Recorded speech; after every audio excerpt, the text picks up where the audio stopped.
पिछले अध्याय में श्री कृष्ण ने मथुरा को काशी से भी बढ़कर बताया, क्योंकि उसमें रहने वाले सदा मुक्ति को प्राप्त करते हैं।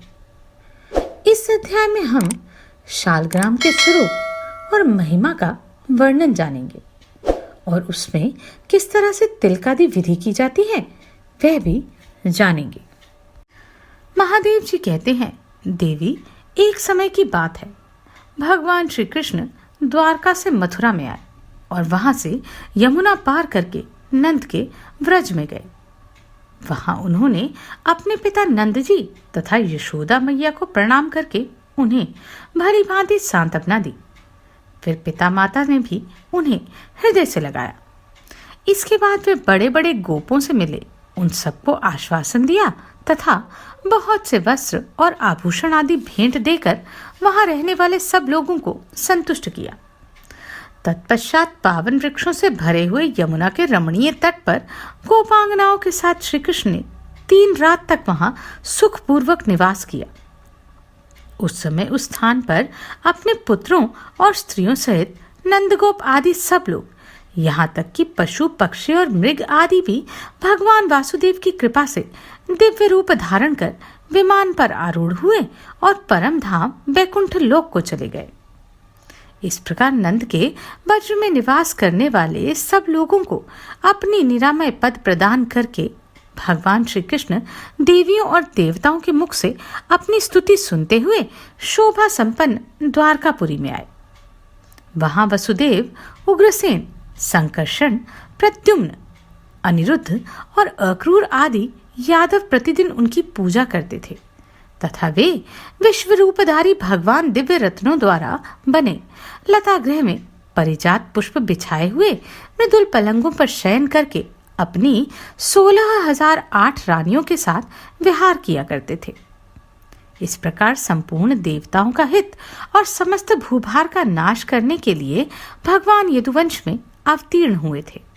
उन्होंने सभी राक्षसों का संहार करके पृथ्वी के महान भार को दूर किया तथा नंद के व्रज और द्वारकापुरी में निवास करने वाले समस्त चराचर प्राणियों को भवबंधन से मुक्त करके उन्हें योगियों के ध्येयभूत परम सनातन धाम में स्थापित कर दिया। तदनंतर वे स्वयं भी अपने परम धाम को पधारे। पार्वती जी ने कहा, भगवान, वैष्णवों का जो यथार्थ धर्म है, जिसका अनुष्ठान करके सब मनुष्य भवसागर से पार हो जाते हैं, उसका मुझे वर्णन कीजिए। महादेव जी ने कहा, देवी, प्रथम वैष्णवों की 12 प्रकार की शुद्धि बताई गई है। भगवान के मंदिर को लीपना, भगवान की प्रतिमा के पीछे पीछे जाना तथा भक्ति पूर्वक उनकी प्रदक्षिणा करना, ये 3 कर्म चरणों की शुद्धि करने वाले हैं। भगवान की पूजा के लिए भक्ति भाव के साथ पत्र और पुष्पों का संग्रह करना, यह हाथों की शुद्धि का उपाय है। यह शुद्धि सब प्रकार की शुद्धियों से बढ़कर है। भक्ति पूर्वक भगवान श्री कृष्ण के नाम और गुणों का कीर्तन, वाणी की शुद्धि का उपाय बताया गया है। उनकी कथा का श्रवण और उत्सव का दर्शन, ये 2 कार्य क्रमशः कानों और नेत्रों की शुद्धि करने वाले कहे गए हैं। मस्तक पर भगवान का चरणोदक, निर्मालय तथा माला धारण करना, ये भगवान के चरणों में पड़े हुए पुरुष के लिए सिर की शुद्धि के साधन है।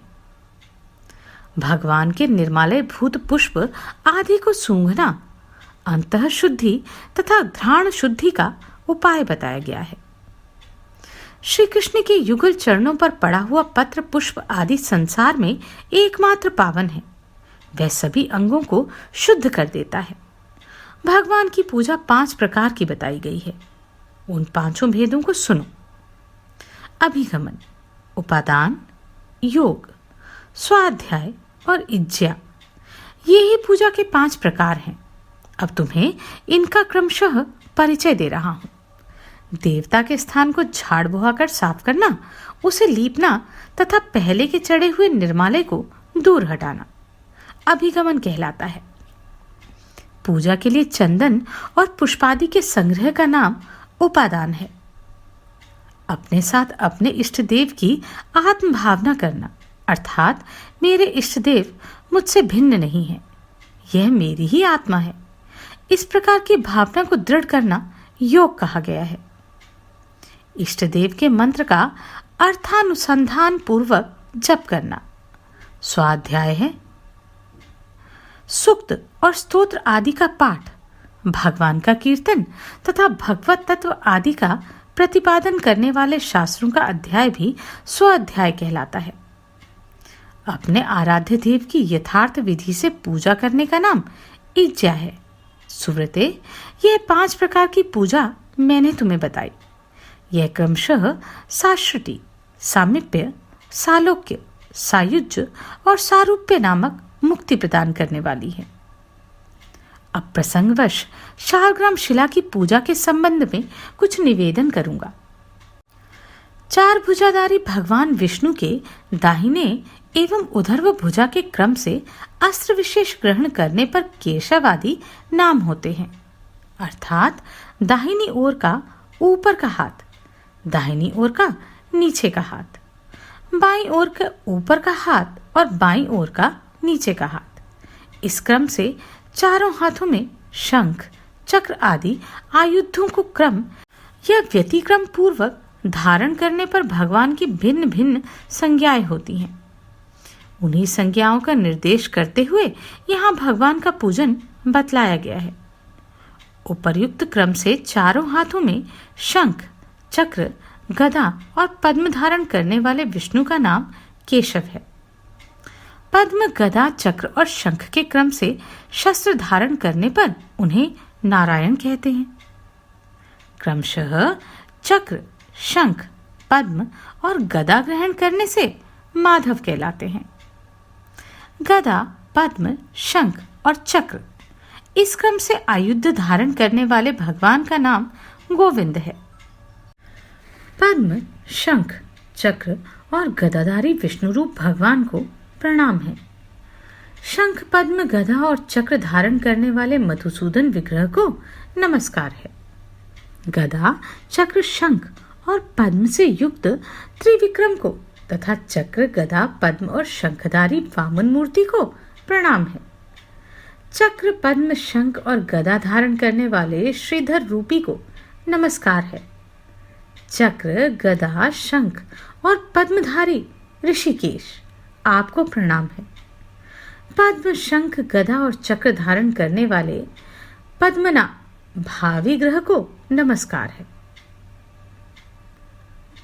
शंख, गदा, चक्र और पद्मधारी दामोदर, आपको मेरा प्रणाम है। शंख, कमल, चक्र तथा गदा धारण करने वाले संकर्षण को नमस्कार है। चक्र, शंख, गदा तथा पद्म से युक्त भगवान वासुदेव, आपको प्रणाम है।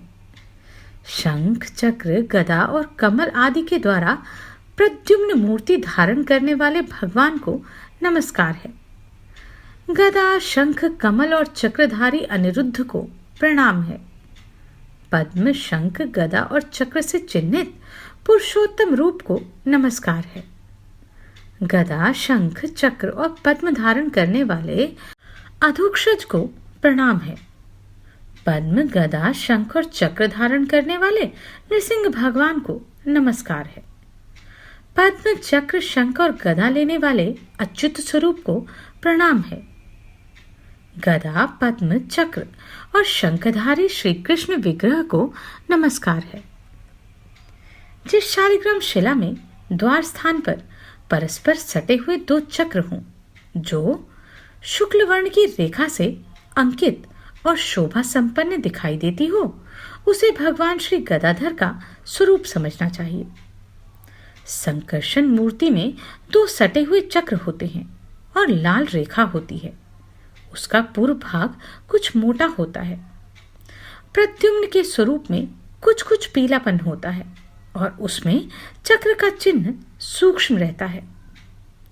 अनिरुद्ध की मूर्ति गोल होती है और उसके भीतरी भाग में गहरा एवं चौड़ा छेद होता है। इसके सिवा वे द्वार भाग में नील वर्ण और 3 रेखाओं से युक्त भी होता है। भगवान नारायण श्याम वर्ण के होते हैं। उनके मध्य भाग में गदा के आकार की रेखा होती है और उनका नाभि कमल बहुत ऊंचा होता है। भगवान नृसिंह की मूर्ति में चक्र का स्थूल चिन्ह रहता है। उसका वर्ण कपिल होता है तथा वे 3 या 5 बिंदियों से युक्त होते हैं। ब्रह्मचारी के लिए उन्हीं का पूजन विहित है। वे भक्तों की रक्षा करने वाले हैं। जिस शालग्राम में चक्र के चिन्ह विषम भाव से स्थित हों, 3 लिंग हों या 3 रेखाएं दिखाई देती हों, वह वराह भगवान का स्वरूप है। उसका वर्ण नील तथा आकार स्थूल होता है। भगवान वराह भी सबकी रक्षा करते हैं।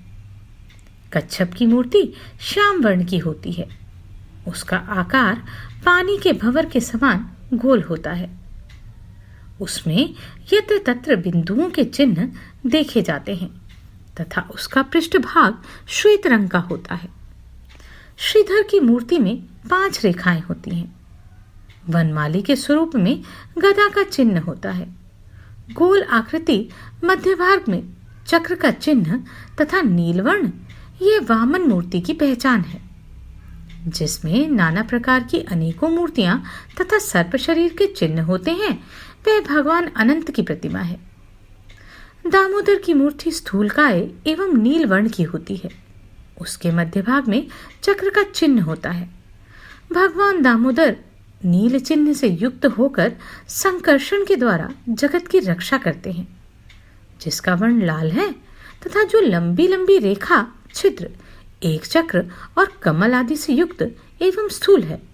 उस शालग्राम को ब्रह्मा की मूर्ति समझना चाहिए, जिसमें बृहद छिद्र, स्थूल चक्र का चिन्ह और कृष्ण वर्ण हो।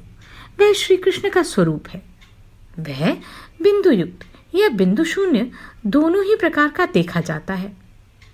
हयग्रीव मूर्ति अंकुश के समान आकार वाली और 5 रेखाओं से युक्त होती है।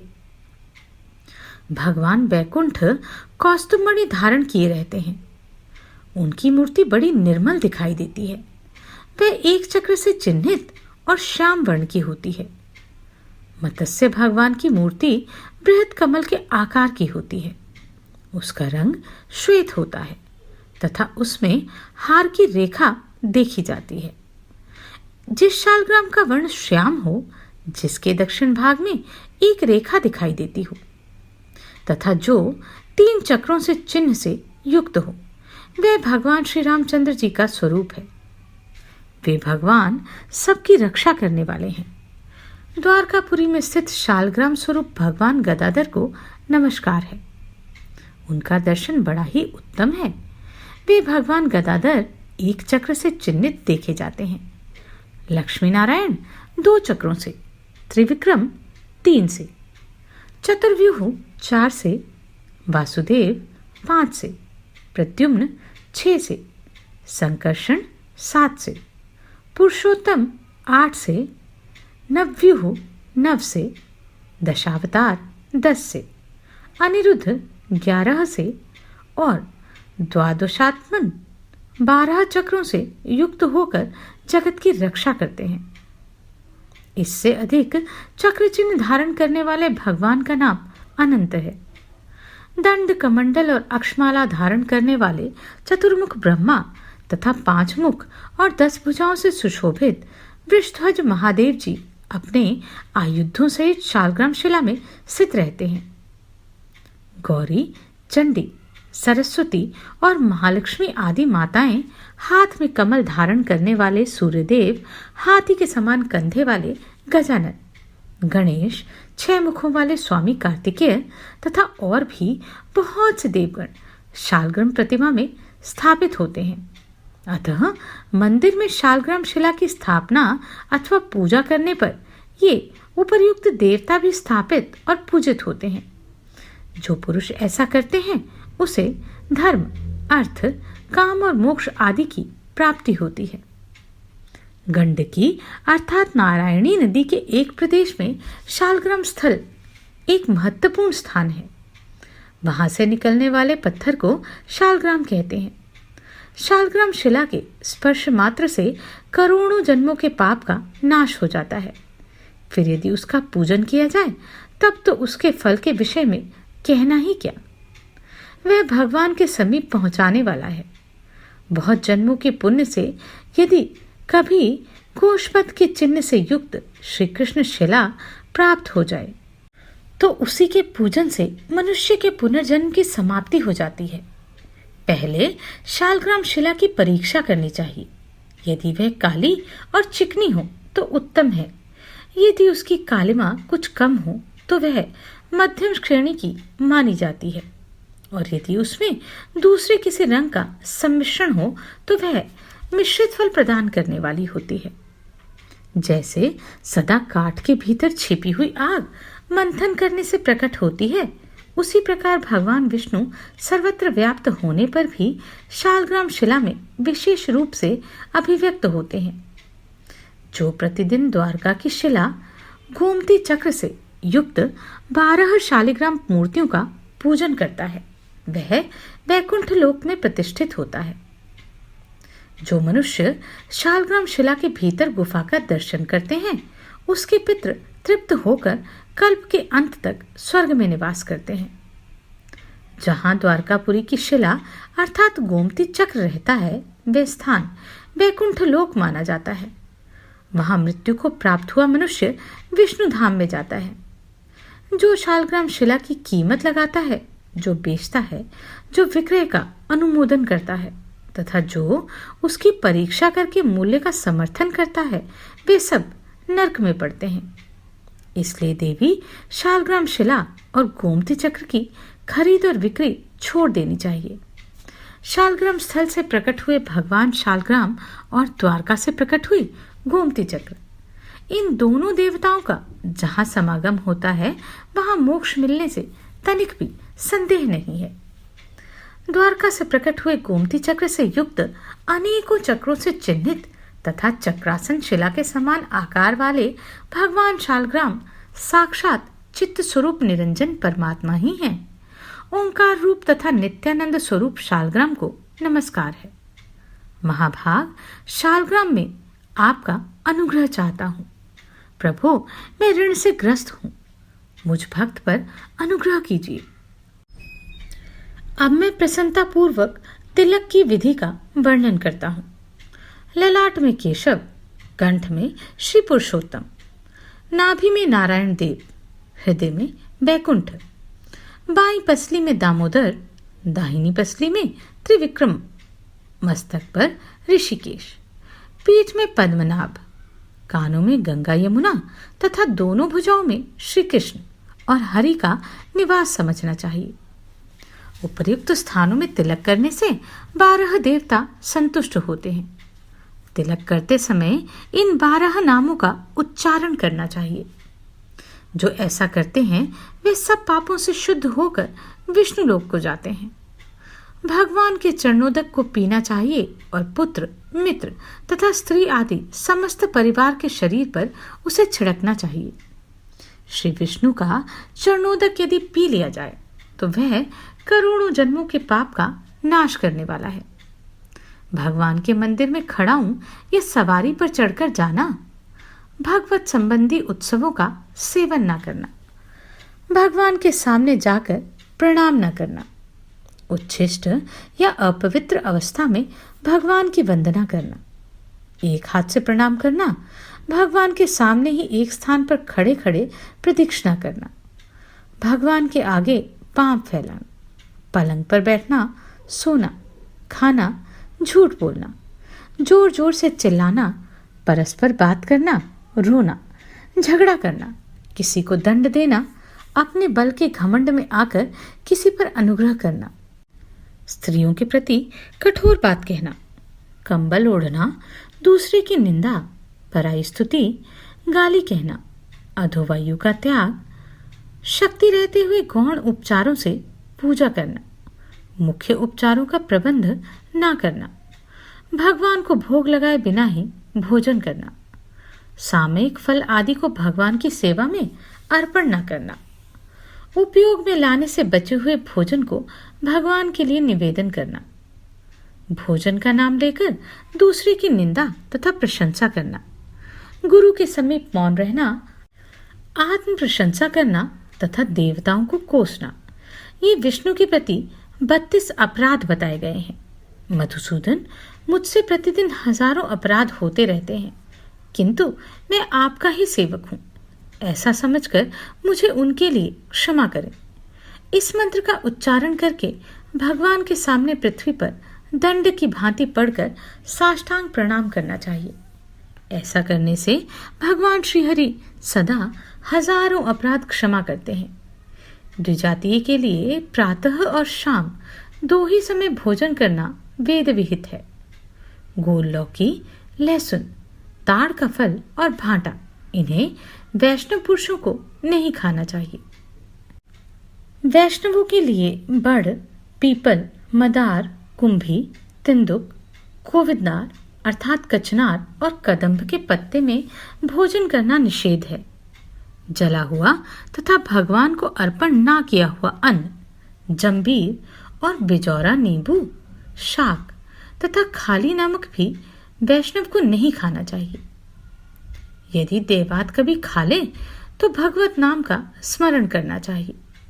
हेमंत ऋतु में उत्पन्न होने वाले सफेद धान जो सड़ा हुआ ना हो, मूंग, तिल, यव, केराव, कंगनी, निवार, शाक, हिलमोचिका, काल शाक, बथुआ, मूली, दूसरे मूल शाक, सेंधा और सांभर नमक, गाय का दही, गाय का घी, बिना मक्खन निकाला हुआ गाय का दूध, कटहल, आम, हरे, बिपली, जीरा, नारंगी, इमली, केला, लवली, आंवले का फल, गुड़ के सिवा ईख के रस से तैयार होने वाली अन्य सभी वस्तुएं तथा बिना तेल के पकाया हुआ अन्न, इन सभी खाद्य पदार्थों को मुनि लोग हविष्यान्न कहते हैं।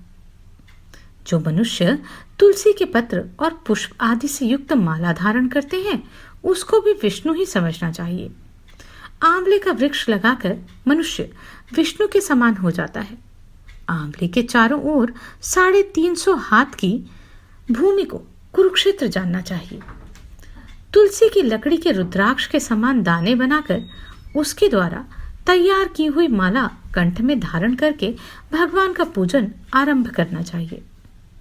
भगवान को चढ़ाई हुई तुलसी की माला मस्तक पर धारण करें तथा भगवान को अर्पण किए हुए चंदन के द्वारा अपने अंगों पर भगवान का नाम लिखें। यदि तुलसी के काष्ठ की बनी हुई मालाओं से अलंकृत होकर मनुष्य देवताओं और पितरों की पूजनादि कार्य करे तो वह कोटि गुना फल देने वाला होता है। जो मनुष्य तुलसी के काष्ठ की बनी हुई माला भगवान विष्णु को अर्पित करके पुनः प्रसाद रूप से उसको भक्ति पूर्वक धारण करता है, उसके पातक नष्ट हो जाते हैं। पाद्य आदि उपचारों से तुलसी की पूजा करके इस मंत्र का उच्चारण करें। जो दर्शन करने पर सारे पाप समुदाय का नाश कर देती है, स्पर्श करने पर शरीर को पवित्र बनाती है, प्रणाम करने पर रोगों का निवारण करती है, जल से सींचने पर यमराज को भी भय पहुंचाती है, आरोपित करने पर भगवान श्री कृष्ण के समीप ले जाती है और भगवान के चरणों में चढ़ाने पर मोक्ष रूपी फल प्रदान करती है, उस तुलसी देवी को बारंबार नमस्कार है। इस अध्याय में हमने जाना कि किस प्रकार एक सी दिखने वाली शालग्राम शिलाएं भिन्न भिन्न चिन्हों को धारण करने के कारण भिन्न भिन्न देवताओं को धारण किए रहती हैं। किस प्रकार भिन्न भिन्न स्थान पर तिलक करने से कौन कौन से देवता प्रसन्न होते हैं एवं तुलसी को किस रूप में धारण और पूजित करना चाहिए। अगले अध्याय में हम भगवान के चरण चिन्हों का परिचय जानेंगे और प्रत्येक मास में भगवान की किस प्रकार आराधना की जाए, इस विषय को भी जानेंगे।